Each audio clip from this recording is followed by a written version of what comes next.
Hey, happy day. Today show's all about Canada. So many Canadians, when they hear the Prime Minister speak or when they see him, they want to rush home and smother themselves with a pillow or slit their wrists or something because the guy makes everybody crazy, the Prime Minister. Wow. I got a short talk about him today. So in the background, we have a waterfall playing. That's therapy. So don't smother yourself. Kind of listen to the waterfall and kind of relax and kind of get with the program. Hey, talking about Canada, a friend of mine, he's a policeman in Montreal, and he sent me this. He said, "This is my Christmas card." He says, that's kind of cute. He says, "All right, freeze." That's kind of appropriate there because it's darn cold, don't you know? The Canadians, you know what? They show their hate for Trump. It's interesting, because apparently upwards to 85% of them don't like Trump, but they're so vocal about him, whereas they're not that vocal about their own prime minister, being polite now, the prime minister. But I've always wondered about that. I mean, you got a guy who has destroyed your way of life, and he's continuing to destroy what hasn't yet been destroyed, and yet you talk about the other guy. Talk about deflection, right? I mean, wow, it's almost like the Prime Minister planned all of this to set it out. I mean, Trump has done some great things, and yet these people in Canada, they continue to call him names, and they go, and everybody wants to have a big discussion about him, and they're missing their own country. They need to kind of get engaged a little bit more with the Prime Minister and with everything that he's doing is doing bad. I mean, recently he was had a public inquiry about this truck Freedom Convoy thing that happened in Canada. It was a great movement, people got engaged and they raised money and they said, "We're not happy." And he said, "Well, I'm not happy until you're not happy.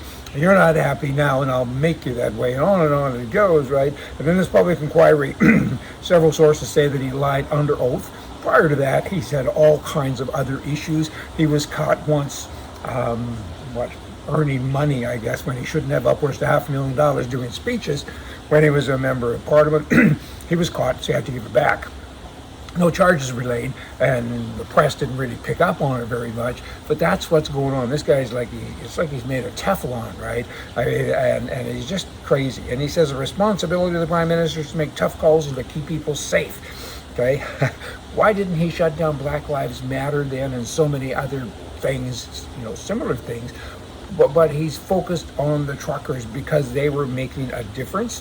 And he says, you can't make a difference. You can have freedom as long as I approve of it. This guy is beyond a socialist. I mean, it's incredible what's going on. And he told this public inquiry that he shut down everything because he had to consider what might happen if he didn't take action with the Freedom Convoy. What might happen, we're dealing in hypotheticals now. I mean, you're not supposed to do that. And he's worried about people's safety. So he says, this is the same guy that said, "I'm going to take the guns away from everybody and you're not allowed to defend your life with a tool of any kind. And, I'm going to make you safe. You're going to put a policeman in everybody's home. Why do they have guns?" Hey, we'll get to that. Then you have the, what's her name, Freeland. And she was also testifying before this Public Order Emergency Commission. And she says, my perspective is that these measures were no blood on the face of a child. I gotta tilt my head like a puppy dog on that one. What does that mean? She says, I went out and I froze bank accounts because it would provide an incentive for people to leave and therefore would avoid blood on the face of a child. When you talk that dumb, you shouldn't even be allowed to be in government or maybe even to be let outside, right? Blah. And then you have the same government, her included, of course, that they have this Bill C-1 and they want to watch what you say. They want to control all of your wordage. If you say bad things like me, I guess they would perceive this to be bad. I would call it reality. They say, you can't talk bad about us and we got this new law things and it's going through the Senate now. We're going to get you guys. You can only say what we agree or want you to say. How bad is that? I mean, this is a country that's supposedly free.